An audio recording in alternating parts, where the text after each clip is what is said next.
Sabbath. Happy Sabbath. Happy Sabbath. Happy Sabbath. Tunamsifu Mungu kwa sababu ametufikisha wakati huu, na pia Mungu wetu ni mwema, ametulinda wiki mzima mpaka tumefika siku ya leo ambayo ni siku ya Sabato.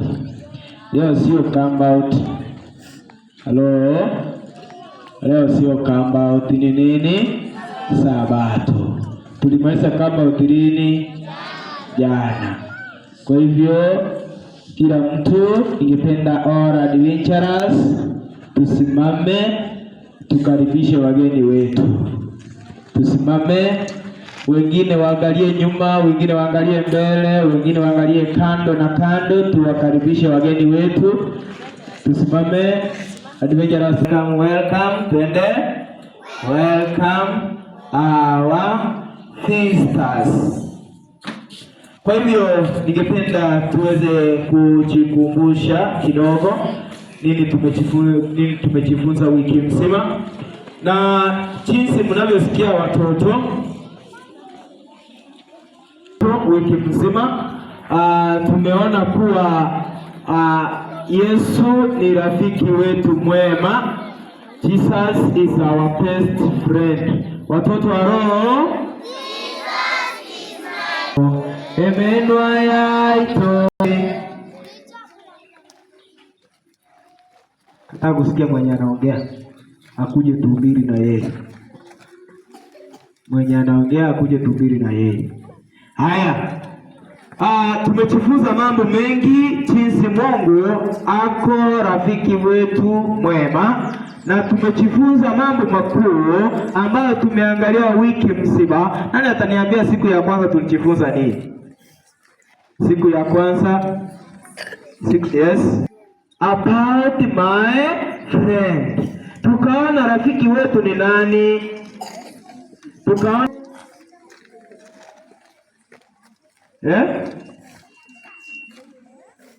rafiki ni mtu ambaye unakaa na yeye.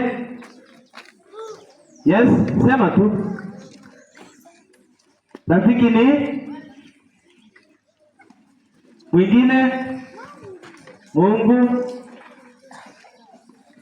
Rafiki ni mtu ambaye unacheza na yeye. Yes, somebody you love, wenye mnakaa na yeye. Kwa hivyo tuliangalia rafiki ni mtu ambaye ako kando na wewe, na tukaangalia ambaye mnakaa na yeye kando, ambaye ako karibu na wewe. Tuliangalia mwingine akasema rafiki ni yule ambaye alinipea nini?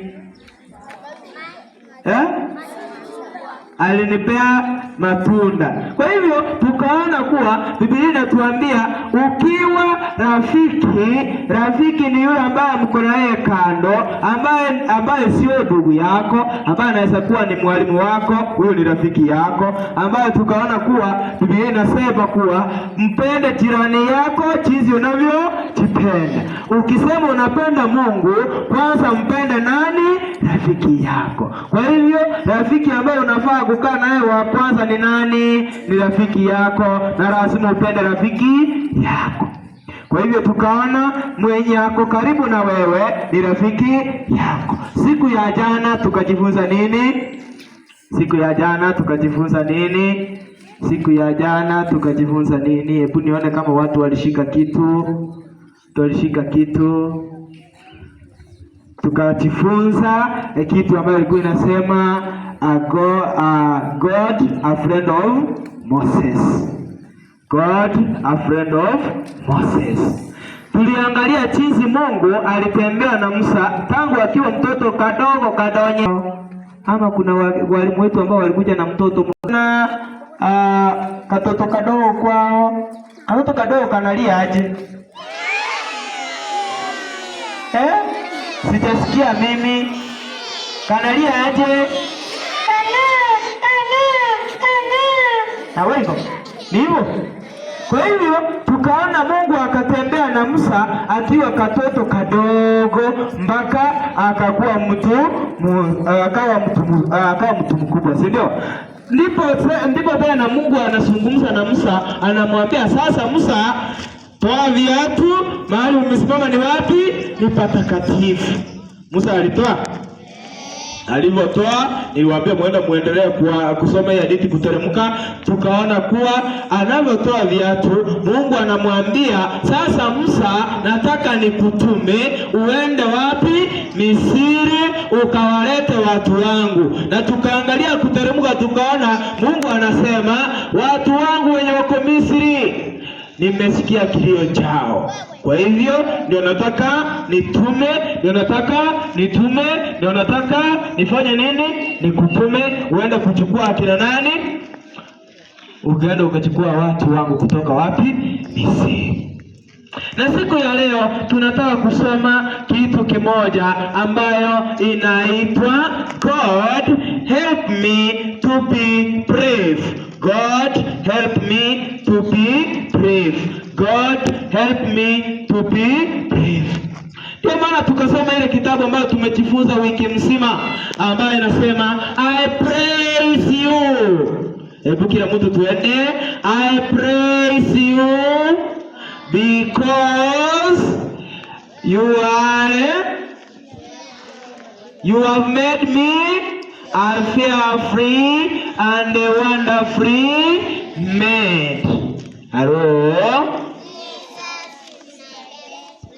Hiyo ndio maana tunataka kusoma hadithi ambayo inatuambia kutoka kitabu ni cha Esta 5 mstari wake ni wa 1 na 2 mpaka mstari wa 8, ambayo inatuambia jinsi Esta anamtukuza Mungu akiwa mtoto mdogo, anafunzwa na anko yake akiwa mtoto mdogo, anapokuwa mtu mkubwa anakuja kuwa nani?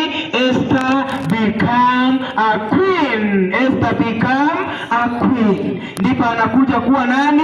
A queen. Queen ni kumaanisha nini? Queen ni nani? Malkia. Queen ni malkia. Aseke uzi kwa lugha ya Kikisi. Yes? Tingana. Hapo tukawomo kungu orolioyo. Tingana. Unaposoma Esta kuteremka, inatufungulia, inatuambia jinsi Esta anajifunia nani?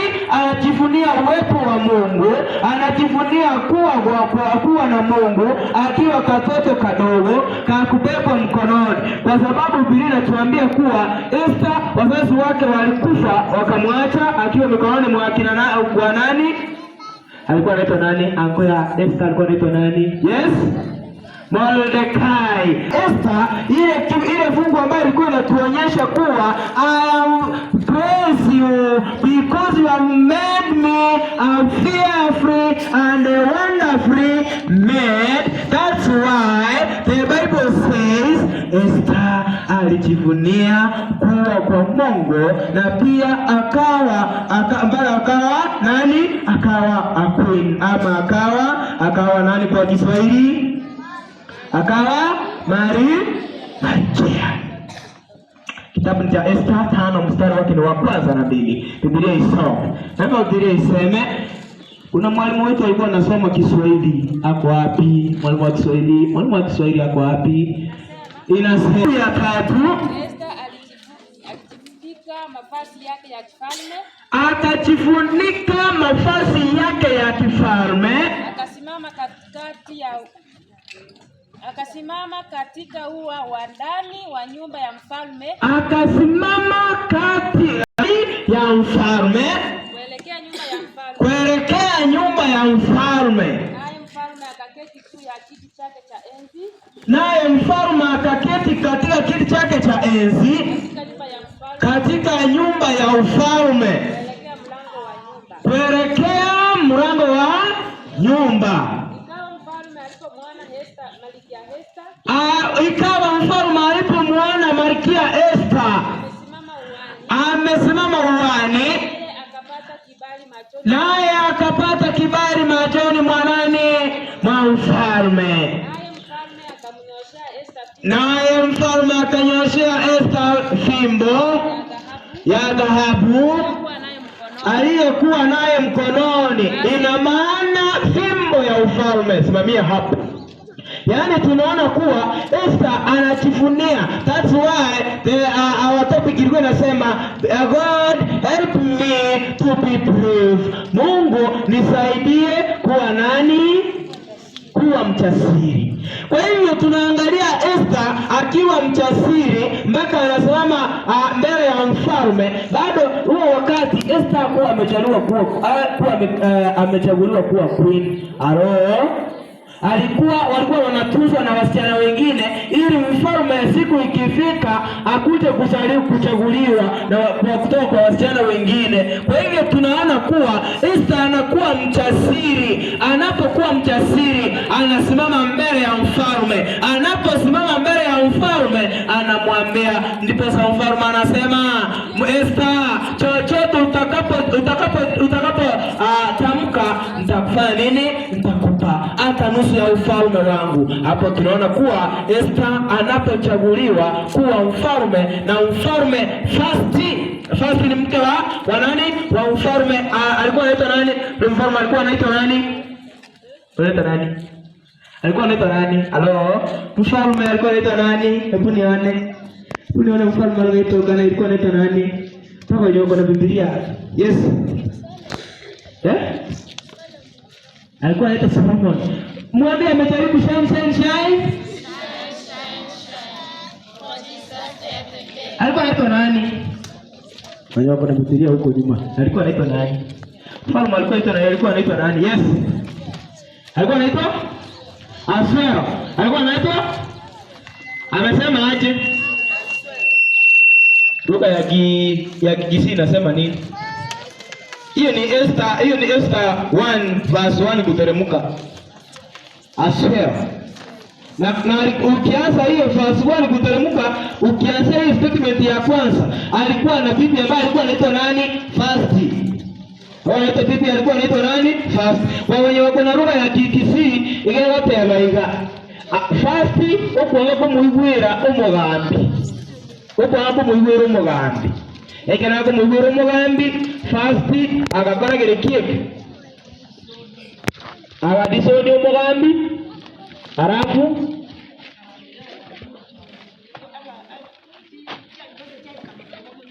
bamulili umukungu. Yamole lakini nani hapa anaitwa Esther lakini?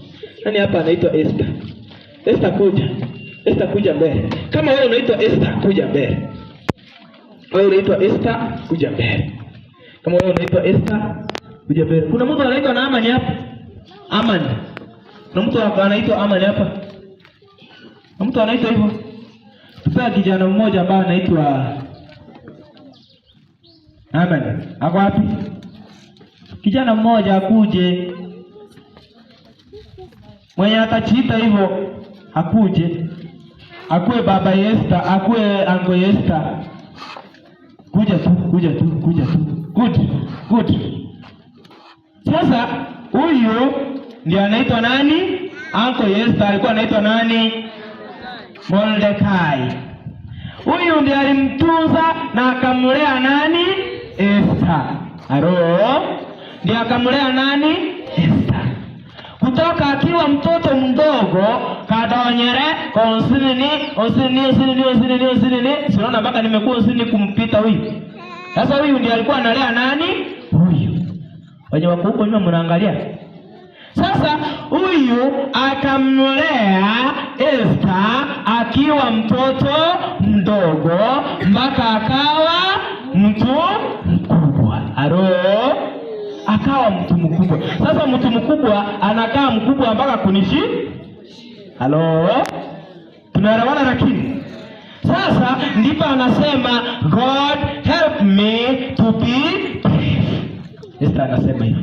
Anapoenda mbele ya nataka mwingine mfalme akuje.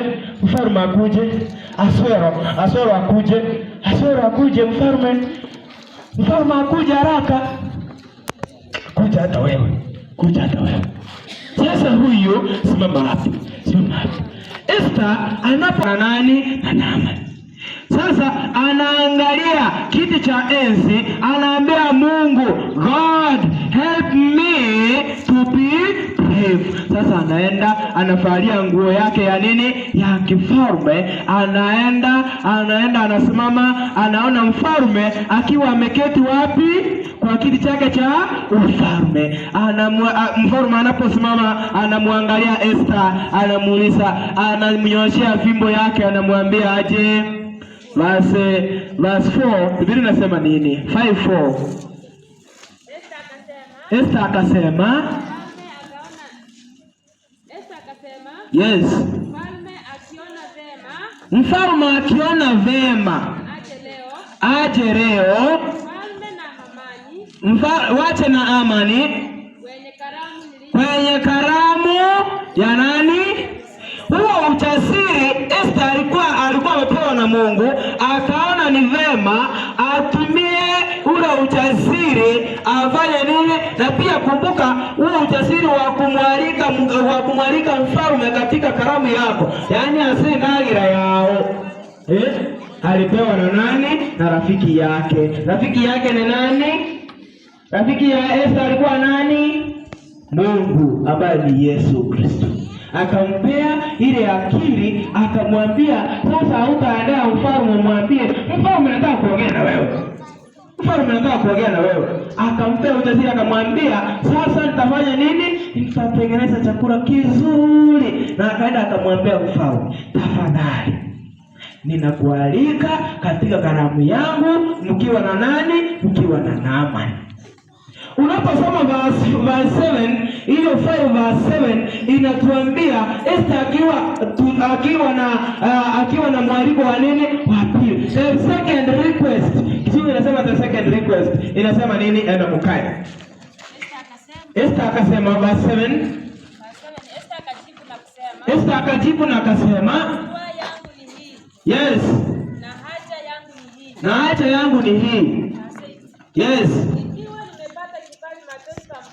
Ikiwa nimepata kibali machoni pa mfalme, akiona vema kulipa miabalo, yes, na kunifanyia haja yangu, yes, tena mfalme na Hamani, yes, karamu nitakayowaandalia, yeah, nami kesho nitafanya kama vile mfalme alivyosema. Haleluya. Kwa hivyo tunaona kuwa Esther anapopatiwa ujasiri, anasimama kwa mfalme, anamwambia mfalme, nimewakaribisha na Naamani mkuje katika karamu yangu ili tule pamoja. Lakini Esther akiwa na kitu cha kusema kwa nani? Kwa mfalme. Kwa hivyo tunaona kuwa ule ujasiri ukamsaidia Esther, mpaka Esther anafanya nini? Anaongea na mfalme face to face. Nakumbuka mfalme anamwambia, kicho yote utataka nitafanya nini? Nitakupea hata nusu ya ufalme wangu. Kwa hivyo Mungu akafanya nini? Akamsaidia Esther akawa mjasiri. Na hiyo ndiyo tunapata kama watoto, tunafaa kuwa wajasiri. Hata tukiwa tumesimama nini? Tunasimama hapa mbele, hata tukienda kwa wazazi wetu tuwe wajasiri. Wacha kuenda kwa mzazi unamwambia, mzazi, tulituma pesa. Ukienda kwa mwalimu unamwambia, mwalimu hakuna wazazi. Yaani unaangalia chini. Usitote uwe suma. Hivyo tunafaa kuwa nini? Wajasiri. Na hayo mwalimu mkitaka kuongea na mzazi wa mtoto, wacha ukiwa kwa simu kama sisi ukitaka kuongea kwa mzazi, mara uko na simu unafinya simu. Kama ni mama mwalimu wa watoto, unaenda kwa mzazi huko mwalimu ibuli unumuti uikaa sare tulikumulio maisha ya sama hizo. Unajua kuna wazazi wengine ukitaka kuongea na wewe lazima muangalie macho kwa macho ndio aone ujasiri wa kupea mtoto wake. Halo. Kwa hivyo Mungu anataka tuwe wajasiri katika kazi yake kama Esther. Na hapo ndipo hadithi yetu inatuambia, ukisoma kuteremka, Esther alimwambia mfalme, akamwambia kuwa sasa huyu mtu ambaye niliwaita na yeye anataka kufanya nini? Anataka kumaliza watu wetu wote. Ndiposa mfalme akatoa amri Naamani afanye nini? Auawe. Na Naamani alipouawa na familia yake, Mungu akapewa sifa. Haleluya, katika jina la Yesu aliye mwombezi wetu. Tusimame juu kwa maombi. Tusimame juu kwa maombi. Before we pray, watu wengine hawatasimama. Before we pray, I say Mtakatifu Baba Muumba mbingu na nchi, tunasema ni asante kwa yote na vyote ambao umetendea. Umeongea nasi kama watoto, tunaomba kuwa uweze kutuhurumia na kutuonekania, uweze kutusamea dhambi zetu kwa sababu sisi ni watoto wako. Na pia tuweze kukua kama watoto wako, tuweze kukua kama Esther alivyokuwa mpaka akawa mke wa mfalme. Kwa hivyo tunaona kuwa ni vema tukusifu, jina lako liendelee kuhimidiwa na uendelee kusifiwa kwa sababu umetuumba kwa njia ya kipekee. Naomba kuwa uweze kutuhurumia na kutuonekania siku baada ya nyingine tutakapotengana kwa ajili ya mankuli ya mchana, jina lako limidiwe. Naomba machache kwa jina la Yesu aliye mwombezi wetu. Amen. Na Mungu awabariki.